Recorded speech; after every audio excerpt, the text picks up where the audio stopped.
Happy New Year, or Eddie Murphy, the way he used to say it, Merry New Year.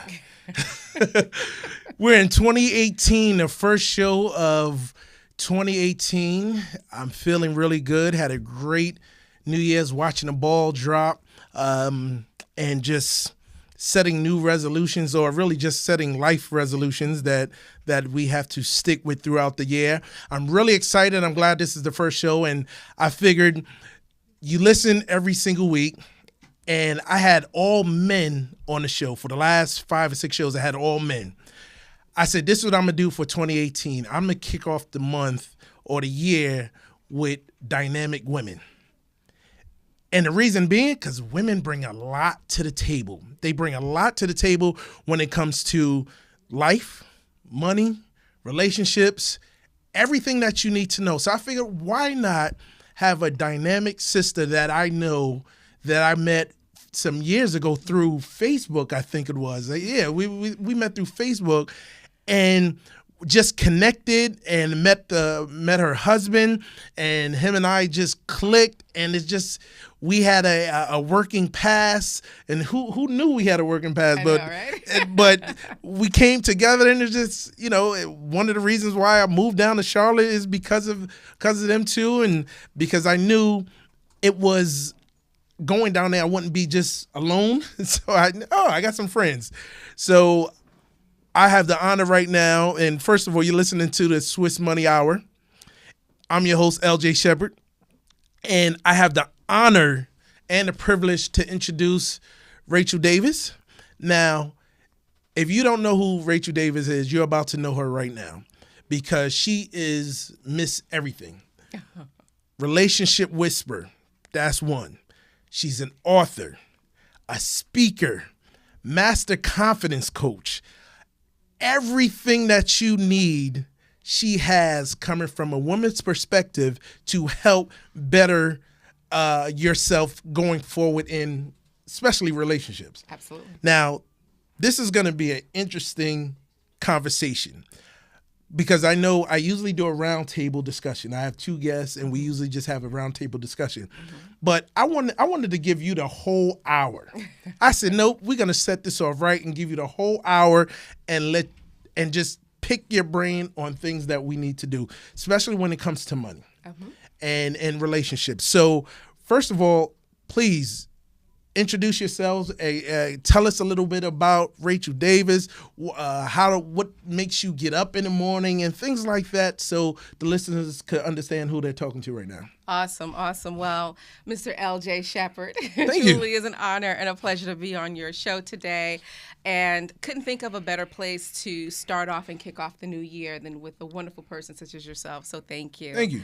Had a great holiday, had a great Christmas, had a great New Year. And when you asked about sharing a little bit in terms of what gets me up in the morning and what helps me get my day started, and the first word that came to mind was purpose.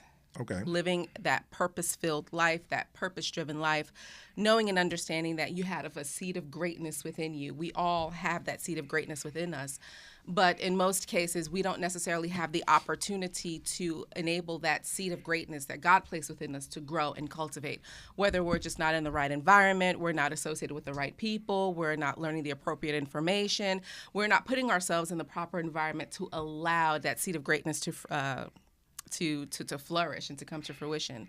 And so I tie that seed of greatness to purpose. And so that's what gets me out of bed every day. It's purpose. It's being able to live out my God-given purpose on a daily basis, and to know that my purpose, what my heart is in alignment with, really impacts the world at a rate that's baffling most cases in most times. So I'm really excited. I'm just excited.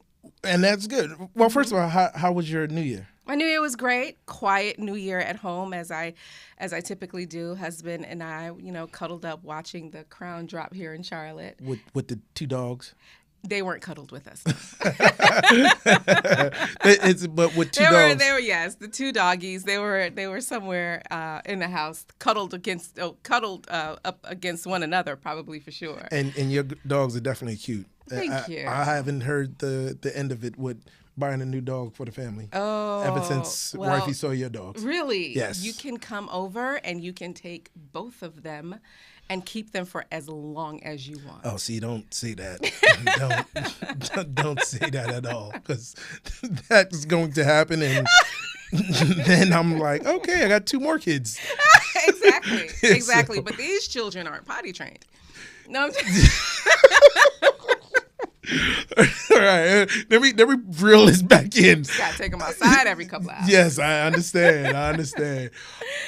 Well, you talk about purpose, and I'm glad you started with that, because every day everybody doesn't have a purpose. So, what did you do, or how did you get your purpose, and how do one find a purpose? Great question. And it's interesting you should ask that, because I fought it for a long time. I fought my purpose for a very long time. I fought that calling that I had within me for a very long time.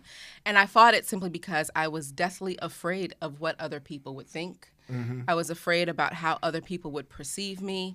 I also was afraid of the amount and the level of vulnerability I would have to demonstrate in order to be authentic. I have a marriage and a relationship and a husband I absolutely love and adore, and I want to protect that at all costs. But knowing that what spoke to my spirit was all things love and relationship, but not just love and relationships. I think that's a bit more on the surface. I want to delve into layers that are deeper than that and really speak to passion and intimacy, and the driving forces that really enable 2 people to just cleave to one another and really spend a life that they are completely fulfilled in. That's what was calling me. That's what was gnawing at me for years, and ended up finding the love of my life. We've been married for a little over 7 years now, and I knew our relationship worked. I mean, it works very well. The intimacy, the love, the passion, the communication, the caring, the understanding, the empathy, all of that is there. The support, it's nothing like having somebody have your back through thick and thin, to hell and back. And to be unwavered by life or what life throws at you, and how he handles difficulties, and how we handle disagreements and situations and circumstances, how we handle when life shows up. We figured it out, and we got it right. And so I was always somebody who loved love. And even from, as far as little girl is concerned, I always loved the idea and loved the concept of love. And so in terms of tying that back to purpose, it really wasn't until I started to study. I was like, okay, my husband and I, we figured it out. We've done something right, or we're doing something right. I was very interested in learning what we were doing right, and not necessarily just leaving it up to chance, because, I don't want to not continue to do what it is that we're doing. And so I delved into learning about the masculine and the feminine energy, learning the difference in the dynamics between men and women and what make them work, not just from a spiritual perspective, but really looking at it from a psychological, a physiological perspective, looking at it from a genetic perspective. I did the research, and it just kept calling me and calling me and calling me, and I fought it. I've done different entrepreneurial ventures. I've, been involved and engaged in other types of businesses, but my spirit just kept bringing me back here. And so this was the year that I decided to go for it. Well, let's go in that direction with the entrepreneur spirit that you have. And I know we could paint a picture of a perfect marriage and everything is peaches and creams. But some of the pitfalls that you guys experience, plus being an entrepreneur, how could that affect a relationship? How can that affect the marriage? Great question. So when you think about a person or 2 people in a relationship, in a marriage, that are entrepreneurs, right? So most business owners, especially, and it really doesn't matter whether you're starting off as an entrepreneur, whether you're a part-time entrepreneur and you still work a full-time job, or the converse, or whether you have a successful business. When it comes to money, everything rises and falls on you. As an entrepreneur. When you decide to become an entrepreneur, you literally cut the safety net up underneath you, as well as your family and your way of life, and you're going to go and take the path that's less traveled. Most people will work a 9-to-5 simply because they rely heavily on the security of having that consistent paycheck. Correct. But as a result of having that security, and I'm not knocking the job by any means, but what you sacrifice is not being able to have the time to fulfill your passion, your calling.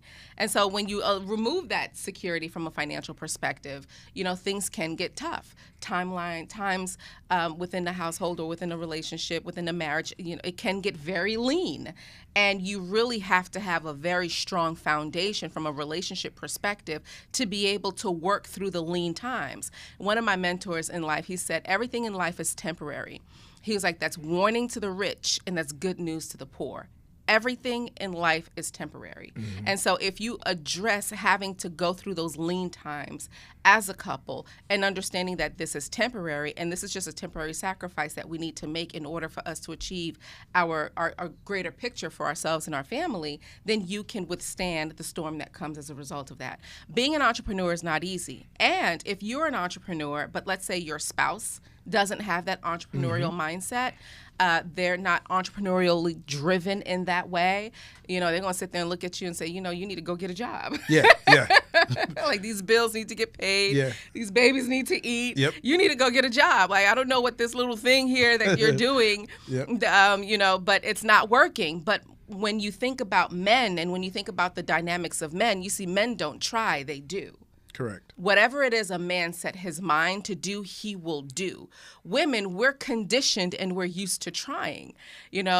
For example, if you have a screaming baby, you will try just about anything to get that baby to stop crying. Yes. Men just don't know how to try.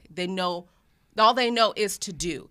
Now, they may focus on different things, or shift, like, oh, I want to do this. And 6 months later, oh, I want to do this. Or, 2 years from now I want to do this. Yeah. They don't necessarily just put their toe in something. They go all in. Yeah, I would agree. And so women are a little bit different from an entrepreneurial perspective in terms of how they approach it. But as a couple, when it comes to money and being an entrepreneur, it really takes you having that solid foundation to make it work. I was a financial advisor for some years, about 10 years off and on, and seeing that dynamic of money and women, most of my clients was women, and they were better investors than men because of the fact what you just said. They want to try, let's try this, let's try this, try this. And I always had to say, ask your wife first. Ask your wife first. Ask your wife first, because every time you want to change your investments, well, you're not thinking for the long term. Right. And its statistics says, women does make more money than men when it comes to investment because of that factor.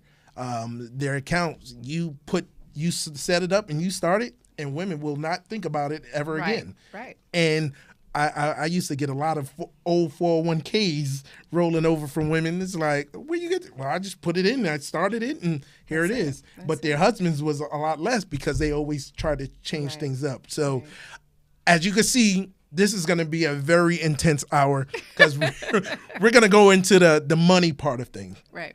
I want to talk about that more because men and women sees money differently. I watched a show, or we went to a show called Laugh Your Way to Happiness, and he talked about a man's brain and a woman's brain, and they was completely different. So as this hour, we're going to dive into the mindset of men and women because that's what you focus on. And I really want to tap into your mind to see how you can help some of the brothers out there to say, okay, what do we need to do to help our spouse or girlfriend or someone that we're trying to court going forward, saying, how can we, be better? Okay. So are you with me on that? I'm with you. Perfect. So stick around. You listen to WDRB Media, the voice of the community. I'm your host, LJ Shepherd. Right here, we're going to do a whole lot of good things and, play some music at the same time. So stay tuned and we'll be right back.